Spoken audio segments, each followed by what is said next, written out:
जब भी मैं इस बात के बारे में याद करता हूँ तो मेरा लहू जमने लगता है और जिस्म में एक सरसराहट दौड़ने लगती है।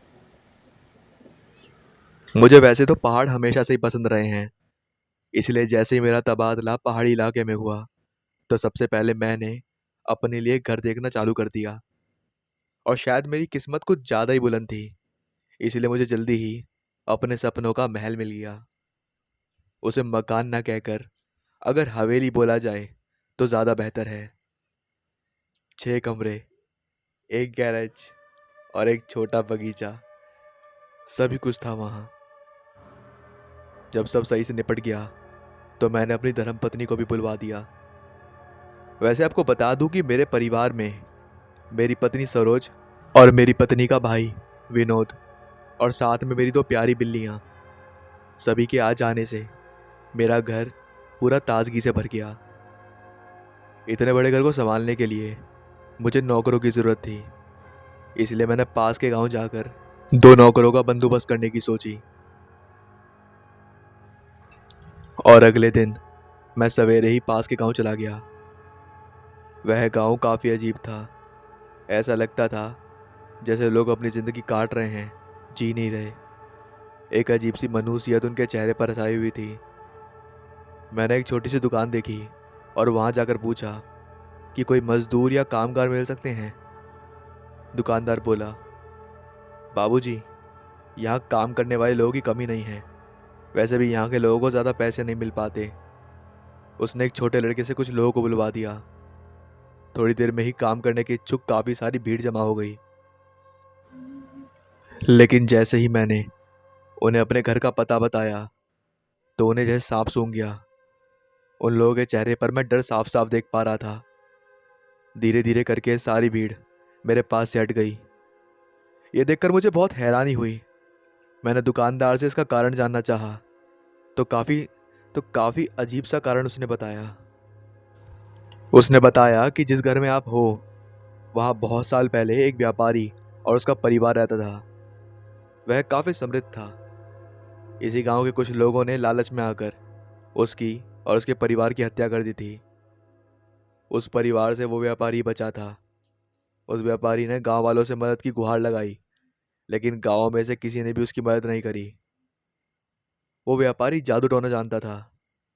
उसने उस घर और इस गांव पर टोटका कर दिया। कहते थे कि व्यापारी ने अपना शरीर एक पिशाच को सौंप दिया और तभी से गांव में अजीब अजीब घटनाएं होना शुरू हो गईं। लोग मरने लगे। तब गांव के कुछ लोगों ने हिम्मत की और उस व्यापारी को वहीं जलाकर गाड़ दिया। मुझे पता था कि गांव में ये कहानियां होना आम बात है, इसलिए मैंने इन बातों पर ज़्यादा ध्यान नहीं दिया। मैंने दुकानदार से पैसे ज़्यादा बढ़ाने के लिए बोला और आखिर में हार कर मुझे काम करने के लिए लोग मिल गए। जब घर में मैं वापस आया तो मेरी पत्नी सरोज घर की साफ सफाई में बिजी थी। तभी अचानक विनोद कहीं से एक छोटा पुराना घड़ा उठा लाया और इससे पहले कि हम कुछ कह पाते, वो घड़ा विनोद के हाथ से छूट गया और फर्श पर तार तार होकर टूट गया। घड़े का गिरना था कि तभी एक चीख पूरे घर में गूंज गई और एक भयानक दुर्गंध आने लगी। इतनी जल्दी से उस घड़े के टुकड़े और उसमें से निकलती राख को समेटा और बाहर फेंक दिया गया कि कुछ पता ही नहीं चला। लेकिन जो अनहोनी होनी थी उसकी शुरुआत हो चुकी थी। अंदर से लगातार गुर्राने की आवाज़ आ रही थी। मैंने जाकर देखा तो मेरी दोनों पालतू बिल्लियां आपस में लड़ रही थीं। ये बहुत हैरानी वाली बात थी, क्योंकि आज से पहले मैंने उन्हें लड़ते हुए नहीं देखा था। लड़ते लड़ते दोनों आसपास घूमने लगी जैसे किसी को ढूंढ रही हों।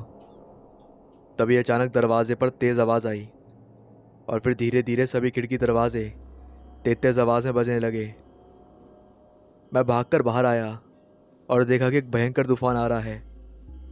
ऐसा तूफान मैंने अपनी पूरी ज़िंदगी में नहीं देखा था। ऐसा लगता था जैसे कि तूफान सब कुछ उड़ा ले जाएगा। खिड़की दरवाजे अभी भी भयानक आवाज़ में बज रहे थे। मेरी दोनों बिल्लियां अभी भी गुर्राती हुई आसपास के दरवाज़ों पर अपने पंजे मार रही थीं। सरोज और विनोद भी अंदर आ चुके थे। क्या भयानक मौसम है। मेरी पत्नी सरोज ने कहा। विनोद भी काफी डर चुका था और वह डरा हुआ वहां पर खड़ा हुआ था। बचपन से ही विनोद बोलने और सुनने में असमर्थ था। विनोद बार बार खिड़की से बाहर देख रहा था और डर रहा था। मैंने उसे इशारे में पूछा तो उसने खिड़की के बाहर की तरफ इशारा किया। मैंने खिड़की की तरफ देखा तो ओह माय गॉड, मुझे अपनी आंखों पर भरोसा नहीं हुआ। एक कपड़े में लिपटा हुआ इंसान तेज पेड़ के सहारे टिका हुआ था। तूफान में उसका सफेद कपड़ा लहरा रहा था। तभी अचानक बिजली गिरी और मेरे देखते ही देखते सब धुआं हो गया।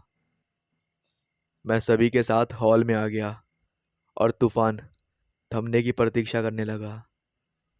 आखिरकार तूफान थम गया और मैं सीधा बाहर उस पेड़ की तरफ गया जहां पर मैंने वो कपड़े में लिपटा हुआ इंसान देखा था। उस पेड़ के पास ऐसा कुछ भी नहीं दिखाई दिया।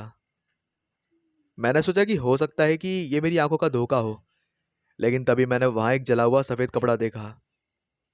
मुझे समझ नहीं आ रहा था कि ये सब एक वहम है या हकीकत। मैं वापस घर आया तो एक और नई घटना मेरे सामने थी। किसी ने हमारे शयन कक्ष का सारा सामान उलटपुलट कर दिया था। सारा सामान बिखरा पड़ा था। सरोज ये सब देखकर रोने लगी और कहने लगी कि ये घर मनहूस है, जरूर इस पर किसी बुरी आत्मा का साया है। लेकिन मैं इन सब बातों पे यकीन नहीं करता था। मुझे लगता था कि गांव वाले जो भी कह रहे हैं वो सब एक झूठ है और उन्हें घर चाहिए, इसलिए वो हमें यहाँ से भगवाना चाहते हैं, क्योंकि ये घर हमें काफ़ी कम दाम पे पड़ा था। उस रात हमने हॉल में सोने का फैसला किया।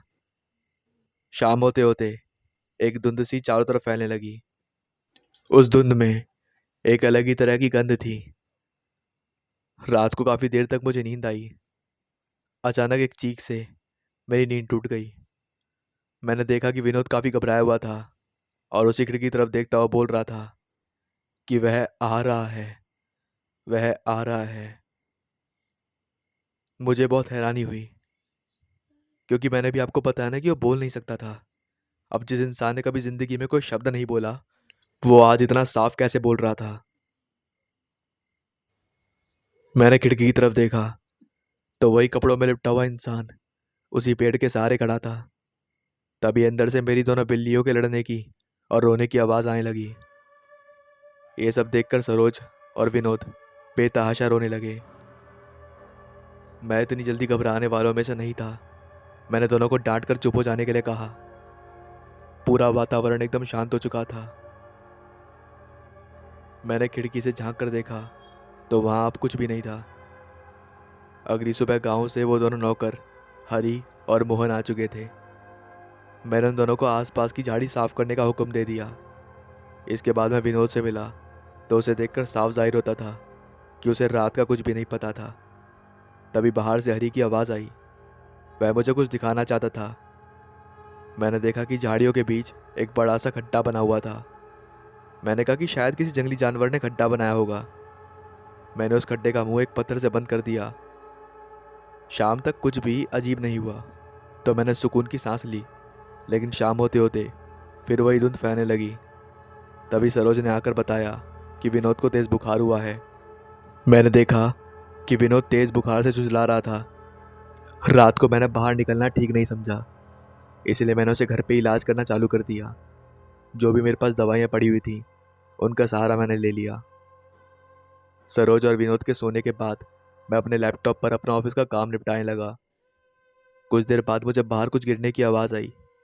मैं भागकर बाहर आया तो मैंने देखा कि विनोद का शरीर वहाँ पर पड़ा हुआ था और उसके शरीर से निकल रहा था बेइंतहा खून, जो कि मेरी दोनों बिल्लियाँ चाट रही थी।